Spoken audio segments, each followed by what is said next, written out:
വലിയ പ്രോജക്റ്റാണ് നമ്മൾ പഠിക്കാൻ പോകുന്നത്. ഒരു സൂറത്ത് പഠിക്കുന്നതിന് മുമ്പ് ഏറ്റവും ബേസിക് ആയിട്ട് നമ്മൾ അറിഞ്ഞിരിക്കേണ്ട ഒരു സംഭവമുണ്ട്. ആ സൂറത്ത് ഏത് സന്ദർഭത്തിൽ അവതരിച്ചു എന്നുള്ളത്. നമുക്കറിയാം, ഇഖ്റ ബിസ്മി റബ്ബിക അല്ലദീ ഖലഖ് ഖുർആന്റെ ആദ്യത്തെ ആയത്ത് നബി സല്ലല്ലാഹു അലൈഹി വസല്ലമയ്ക്ക് 40 വയസ്സുള്ളപ്പോഴാണ് അവതരിക്കുന്നത്. പിന്നീട് 23 വർഷം കൊണ്ടാണ് കംപ്ലീറ്റ് 114 സൂറത്തുകളും അവതരിച്ചു തീരുന്നത്. ആദ്യത്തെ 13 വർഷം മക്കയിലും പിന്നെ 10 വർഷം മദീനയിലും.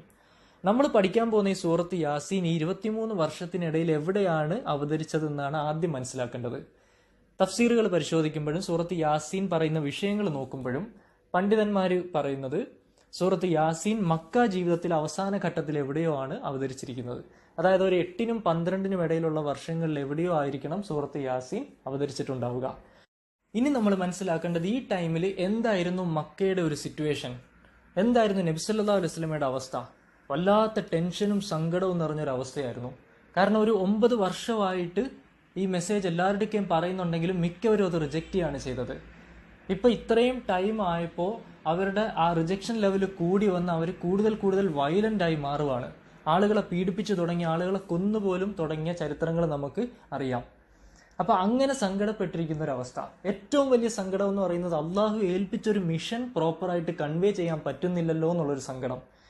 ഒരു 10 വർഷമായിട്ടും ആളുകൾക്ക് അത് പ്രോപ്പറായിട്ട് കിട്ടിയില്ല എന്നുള്ളൊരു സങ്കടം. മക്കയിലെ ഡിസ്ബിലീവേഴ്സിന്റെ സിറ്റുവേഷൻ എന്തായിരുന്നു? അത് ഖുറൈശികളായിരുന്നു അതിന് നേതൃത്വം കൊടുത്തിരുന്നത്.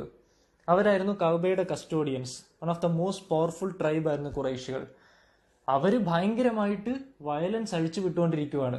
ഓരോ ദിവസവും കൂടെ ഉള്ള വിശ്വാസികളെ പീഡിപ്പിക്കുവാണ്, അവരെ കൊന്നുപോലും തുടങ്ങിയിരിക്കുന്നത്.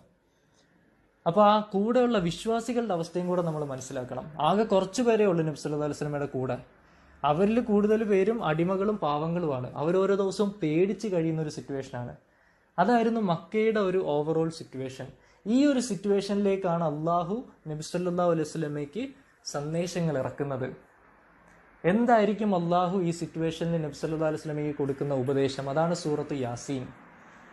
ഇന്ന് നമ്മൾ ഒന്ന് ചിന്തിച്ചാൽ അന്നത്തെ ആ സിറ്റുവേഷൻ ഏറെക്കുറെ ഇന്ന് പല സ്ഥലത്തും സിമിലർ സിറ്റുവേഷൻസ് കാണാൻ പറ്റും. ഇസ്ലാമിന്റെ മെസ്സേജ് സ്പ്രെഡ് ചെയ്യുന്നവർ ടാർഗറ്റ് ചെയ്യപ്പെടുന്നുണ്ട്, മുസ്ലിമായിട്ട് ജീവിക്കുന്നവർ ടാർഗറ്റ് ചെയ്യപ്പെടുന്നുണ്ട്, ഇസ്ലാമിന്റെ എതിർപക്ഷത്ത് നിൽക്കുന്നവർ കൂടുതൽ പവർഫുൾ ആയിട്ട് കൂടുതൽ വയലൻസ് കാണിച്ചു തുടങ്ങുന്ന ഒരു സിറ്റുവേഷൻ.